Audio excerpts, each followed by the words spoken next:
ഫലസ്തീനിലെ ഗസയിൽ നിന്നും ഇപ്പോൾ വരുന്ന വളരെ പ്രധാനപ്പെട്ട വാർത്ത നമ്മളെയൊക്കെ അത്ഭുതപ്പെടുത്തുന്നതാണ്.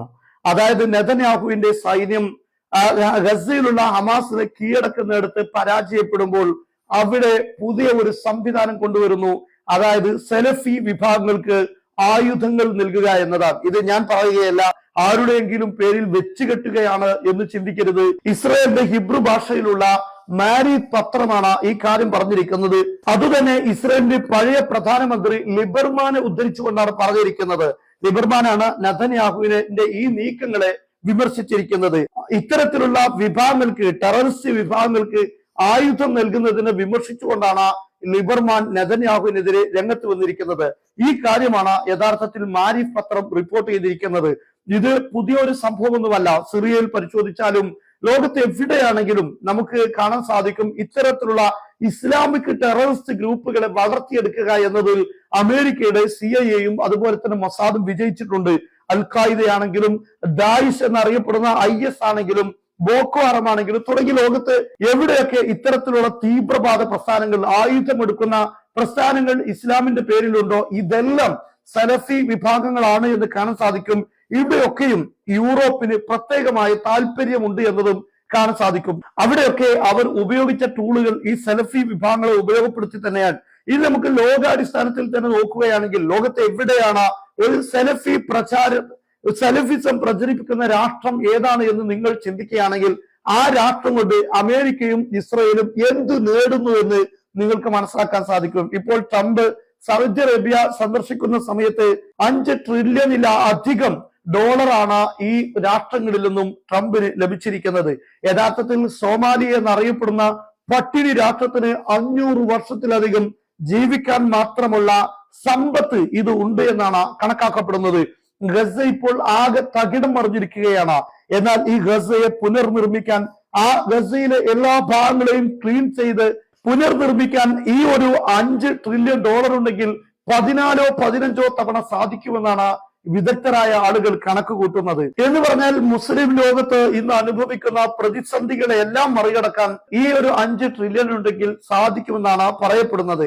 അത്രയും വലിയ ഒരു സമ്പത്ത് അമേരിക്കക്ക് നൽകുകയും അമേരിക്ക ഈ സമ്പത്ത് ലഭിച്ച ഉടനെ ഇസ്രയേലിലേക്ക് ആയുധം കയറ്റുന്നതാണ് നമ്മൾ കണ്ടിരിക്കുന്നത്. മാത്രമല്ല സൗദി സന്ദർശിക്കാൻ വരുമ്പോൾ ഫലസ്തീൻ രാഷ്ട്രം പ്രഖ്യാപിക്കാൻ പോകുന്നു എന്ന കുപ്രചാരണങ്ങൾ, അതൊരു കള്ളപ്രചരണമാണ് എന്ന് ആർക്കും മനസ്സിലാക്കാൻ സാധിക്കും. കാരണം ട്രംപിന് അങ്ങനെ ഒരു അജണ്ട ഇല്ല. ഫലസ്തീൻ എന്ന അജണ്ട ട്രംപിന്റെ മുന്നിൽ ഇല്ല എന്നത് നഗ്ന സത്യമാണ്. എന്നാൽ ഇപ്പോൾ എന്താണ് അമേരിക്ക UN ചെയ്തിരിക്കുന്നത്? രാഷ്ട്രം സ്ഥാപിക്കുന്നതിന് വേണ്ടി മുന്നോട്ട് വെക്കുന്ന കരാറുകൾ വീറ്റോ ചെയ്യുകയാണ്. മാത്രമല്ല അത്തരത്തിലുള്ള നീക്കം നടത്തുന്ന രാഷ്ട്രങ്ങൾക്കെതിരെ യൂറോപ്പിനെതിരെ ട്രംപ് വാർണിംഗ് നൽകുകയാണ് ചെയ്തിരിക്കുന്നത്. അറബ് രാഷ്ട്രങ്ങളെ ഉപയോഗപ്പെടുത്തി മുസ്ലിം ലോകത്തെ തെറ്റായ ധാരണകൾ വളർത്തി, തെറ്റായ ചിന്താഗതികൾ വളർത്തി ഇസ്രയേലിനെയും അമേരിക്കയും പ്രതിസന്ധികളിൽ നിന്ന് രക്ഷപ്പെടുത്തുക, അവരുടെ സാമ്പത്തിക പ്രതിസന്ധി മെച്ചപ്പെടുത്തുക, മിഡിൽ ഈസ്റ്റിൽ ഈ സലഫി രാഷ്ട്രങ്ങളെയും സലഫി വിഭാഗങ്ങളെയും ഉപയോഗപ്പെടുത്തി അവരുടെ കരാള ഹസ്തങ്ങൾ എല്ലാ ഭാഗത്തേക്കും എത്തിക്കുക എന്നതൊക്കെയാണ് യഥാർത്ഥത്തിൽ ഇപ്പോൾ ചെയ്തുകൊണ്ടിരിക്കുന്നത്. അതായത് ഈ സലഫി പ്രസ്ഥാനം ലോകത്ത് ഉണ്ടായതിനു ശേഷം, ഫലസ്തീനിൽ 2002 ശേഷമാണ് ഈ പ്രസ്ഥാനത്തിന് ഒരു വാക്താവ് പോലും ഉണ്ടാകുന്നത്. അതിനെല്ലാം ലോകത്ത് നട്ടുവളർത്തുന്നത് ഈ പ്രസ്ഥാനങ്ങളാണ്. ഇപ്പോൾ നമുക്കറിയാം സുഡാനിൽ പ്രശ്നമാണ്. ഇവിടെയൊക്കെ ലോകത്ത് അൽ ഖായിദയും ഞാൻ ഈ പറഞ്ഞ ഏതൊക്കെ ടെററിസ്റ്റ് വിഭാഗങ്ങൾ മുസ്ലിം സമൂഹത്തിന്റെ പേരിൽ പ്രവർത്തിക്കുന്നുണ്ടോ ഇതെല്ലാം സലഫി വിഭാഗങ്ങളാണ് എന്ന് കാണാൻ സാധിക്കും. ദായിഷ് എന്നറിയപ്പെടുന്ന IS അവരുടെ പാഠപുസ്തകങ്ങളായി ഏതാനും കാലം അവർ സിറിയയിലും അതുപോലെ ഇറാഖിലും ഭരണം ഏറ്റെടുക്കുന്ന ഘട്ടങ്ങളിൽ അവർ പഠിപ്പിക്കുന്നത് ഈ സലഫി പ്രസ്ഥാനത്തിന്റെ സ്ഥാപകനായ മുഹമ്മദ് ബിൻ അബ്ദുൽ വഹാബ് എന്നറിയപ്പെടുന്ന വ്യക്തിയുടെ കിതാബ് തൗഹീദ് എന്ന് പറയുന്ന പുസ്തകമാണ് എന്ന് പറയുമ്പോൾ ഈ കാര്യം എത്രമാത്രം വ്യക്തമാണ് എന്ന് നമുക്ക് മനസ്സിലാക്കാൻ സാധിക്കും. ചുരുക്കി പറഞ്ഞാൽ അന്നവും പാലും നൽകി യൂറോപ്പ് വളർത്തിയെടുത്ത, മൊസാദും CIA വളർത്തിയെടുത്ത മുസ്ലിം സമൂഹത്തിലെ ഇത്തിക്കണ്ണികളാണ് സലഫി വിഭാഗങ്ങൾ എന്ന് ഇതിൽ നിന്ന് കൃത്യമായി നമുക്ക് മനസ്സിലാക്കാൻ സാധിക്കും. ഇതാരെയും പ്രകോപിപ്പിക്കാനോ അല്ലെങ്കിൽ വിമർശിക്കാനോ പറഞ്ഞതല്ല, യാഥാർത്ഥ്യം മനസ്സിലാക്കണം. ദൈനമ എന്നറിയപ്പെടുന്ന ഇസ്രയേലിന്റെ പഴയ പ്രധാനമന്ത്രി രചിച്ച ഒരു പുസ്തകമുണ്ട്.